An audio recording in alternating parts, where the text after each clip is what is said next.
Hey, happy 4th of July, America 250 years. Oh my gosh. Yeah, I got the shirt. Got the shirt on.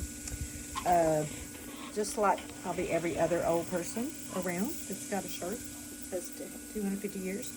But hey, why not? This is a big deal. It's a big deal.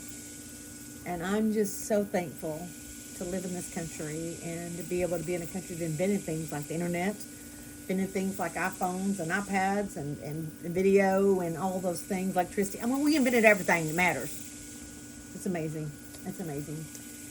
In the middle of all this, there's things that we've not been able to do yet, which is one of those things that's come up with a cure for things that a lot of you are suffering from. I have friends that suffering from cancer that is such a devastating thing. And then for Gary, his body is not deteriorating. Well, it is. He's getting where he can't really walk hardly, or he's having a hard time getting up and down. But this is a different disease. It's the eating of the mind and brain, and y'all know that with Alzheimer's. And I'm not trying to be. I'm not talking this stuff to have somebody's pity. Joyce Meyer said something one time that stuck with me. She said, you can't be pitiful and powerful at the same time. You got to choose one. And there's some people that take their pain, and I've seen it. I've watched people that took some of their trauma and some of their victimization, and it's very real. But if you don't watch it, you can wear it. You can wear that. It becomes something to hide behind. It can be something that it can be an excuse. Even though it's very real, it doesn't take away from it. It doesn't mean we shouldn't share our pain, and I'm sharing my pain with you.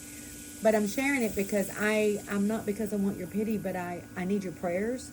And also, so many of you guys love Gary, and you love me, and we're on this journey together. I have to have you. I'm so isolated right now that I feel very isolated and very alone a lot of the time. And okay, I'm trying to be not too. I'm trying to bring a downer here. This week was one of my hardest weeks. I can't believe it's been almost 8 years since Gary was diagnosed. As the song said, the days have gone slow, but the years have gone fast. And I'm at a point, this is not a 1 day at a time, but it's a 1 hour at a time or 1 minute sometime. And one day this week, woke up and he did not know, anyway know where he is. And he does that a lot where he doesn't know our house, but this was even more. It didn't, not just he said, I don't know where I'm at, but he didn't know me.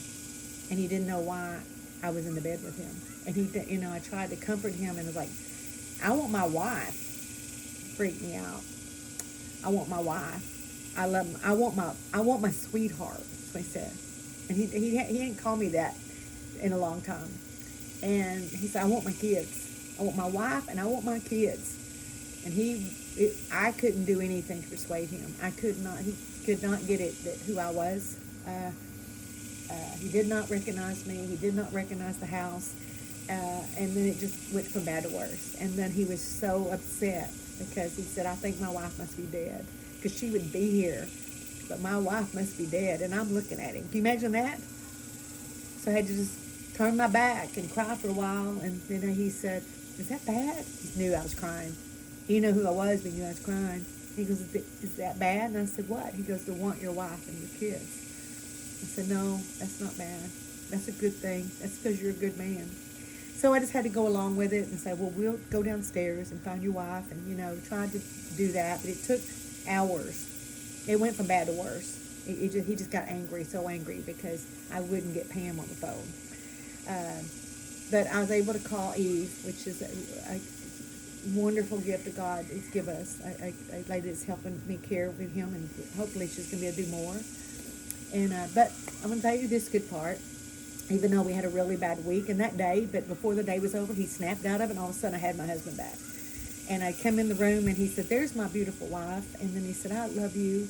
And he never does that. I mean, he was hard for me to say that privately, but sure we can say it in front of somebody. So he went from this, I don't even know you, to this other man that I don't really know too much either, where he's outwardly affectionate. And if he sees you in the store, he's probably going to try to hug you and kiss you. He's in that real affectionate thing right now. He sees strangers, but he thinks there's somebody else. It's like, okay. So don't be surprised. And as soon as you leave, he'll say, do I know them? But he'll act like he does. But, it's just a journey. And I appreciate you guys. I appreciate you being on the journey with us. It means the world to us. And I want to say this is tomorrow we're getting to go on a trip. We're going to be brave. And Morgan is helping me take her daddy. But we're going down to South Padre like we do. We've done now for, oh my God, for probably 20 years. We've been taking our family down there. I watched my grandkids grow up on that same beach. And we're going to see how this works. Very possibly will be our last trip.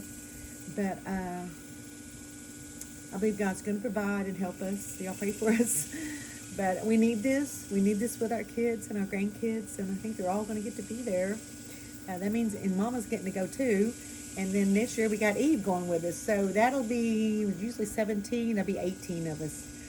But it's going to be wonderful. And I'm not trying to be pitiful. I'm believing that I'm powerful. And my testimony can be powerful. Because you know what? There's power in pain. I don't know what he's doing. And I'm going to be glad when it's over. Whatever that is. I don't know. You don't ever get over this. This is just a journey. But you know, we just, every day, I'm getting through the day.